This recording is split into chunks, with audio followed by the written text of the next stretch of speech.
My dear friends, my name is Jacob Fibash, and welcome to Uncaged Zootours. If you are new to the channel and love animals, I recommend and appreciate you hitting the like, subscribe, and bell icons to join me on my tours. Today, we're heading back to the henrydoorlyzoo to visit the rest of their iconic desertdome.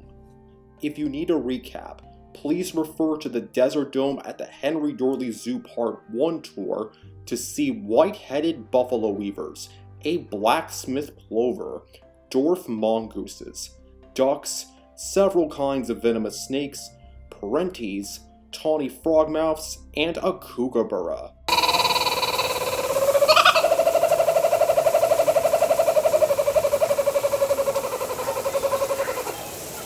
We left off in their Australian section, and the dome's third and final section is dedicated to the Sonoran Desert.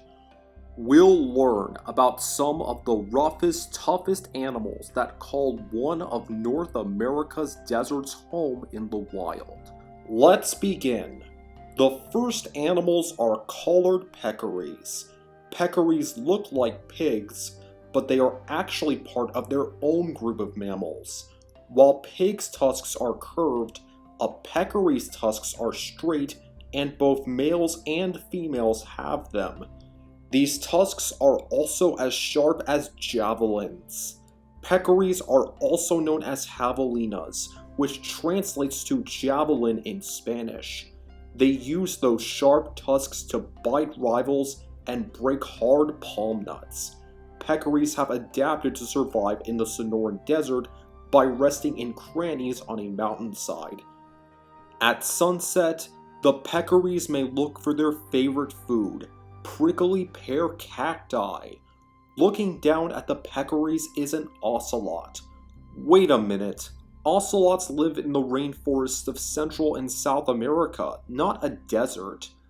Even though ocelots do live in Central and South America, they can sometimes, on rare occasions, be found in the Sonoran Desert.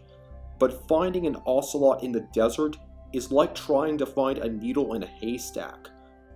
Ocelots prefer to hide in rocky crannies, but also have to compete with bobcats and cougars for the same food. Ocelots aren't as common in a desert compared to a rainforest, and are threatened by habitat loss. Their paws are the same size as cookies, and like other wildcats, their paw prints don't have claw marks because they have retractable claws. An ocelot's fur is covered in spots, but the spots can run together to make stripes. Next up are some burrowing owls, and the following exhibit has more burrowing owls. You can never have enough burrowing owls. But the second burrowing owl exhibit also has roadrunners. Unlike in Looney Tunes, where Wile E. Coyote fails to catch the roadrunner, coyotes can outrun, catch, and eat roadrunners in real life, without resorting to any Acme products that backfire. Roadrunners are fast, but they can only go up to 20 miles per hour, while a coyote can run up to 43 miles per hour. The Sonoran Desert is full of surprises, and not just its wildlife. It rains twice every year, once in the winter and again in the summer. Sometimes, dust storms called haboobs can lift dust and sand high into the air. It's also home to the famous saguaro cactus, which can grow up to 48 feet tall. That's as tall as 48 roadrunners or 8 adult humans standing on top of each other. Then there's a bobcat, followed by a Baja blue rock lizard, a common chuckwalla, and for the first time since my Arizona trail at the Phoenix Zoo tour, the giant Mexican horned lizard. This lizard loves to eat harvester ants, which have a venomous sting. The horned lizard's mouth has protective mucus to make the ants easy pickings. When a hungry coyote wants to eat the horned lizard, the latter unleashes his secret weapon, squirting blood from his eye from a pouch called the ocular sinus. horned lizards can fire their blood up to 10 times and use their eye muscles to aim. This blood is also a chemical weapon because it's filled with venom from the harvester ants. The attack can be enough to scare the coyote away and leave the predator with a bad taste in its mouth. The next exhibit contains a rhomba of western diamondback rattlesnakes. Rattlesnakes warn predators by making a rattling sound with its rattle, which is located on the tip of its tail. A rattlesnake's rattle is made of dead tissue, which is shaken by tiny muscles on either side of its tail. A rattlesnake's tail can rattle 90 times a second, which is twice as fast as a hummingbird's wing muscles.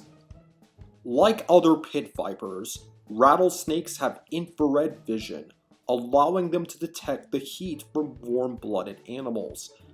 This ability comes from two pit organs located between the snake's eyes and nostrils. If you look closely, you might notice that the rattlesnakes in the dome have tape on their tails, which helps tell each of them apart. Even though a rattlesnake's venom can cause serious injury, researchers found out that chemicals in rattlesnake venom could be used to treat medical conditions like heart disease and strokes. Following an eastern screech owl, a Mexican spiny-tailed iguana, and Sonoran box turtles are turkeyvultures. Turkeyvultures are one of the most widespread vultures in the Western Hemisphere, living from southern Canada all the way down to the southern tip of Chile. Turkeyvultures use their great sense of smell to locate carrion or decaying animal meat. Like other vultures, turkeyvultures help the environment by eating decaying animal meat before it rots and causes diseases. When threatened, turkeyvultures will vomit a combination of stomach acid and particularly digested meat to scare away anyone who bothers them away. Following an African wildcat is a cave with more of the Sonoran Desert's little residents, including a Mexican beaded lizard, a Santa Catalina Island rattlesnake, and a sidewinder. The final two exhibits in the Desert Dome contain red-tailed split fins and a coyote that I didn't see. Don't worry, we'll see a very active coyote when we visit the Wildlife Explorers Base Camp at the world-famous San Diego Zoo. And with that, we are finally done with the famous Desert Dome. Overall, the Desert Dome is a must-see attraction at the henrydoorlyzoo. Besides, you'll learn about animals from 3 of the world's hot deserts.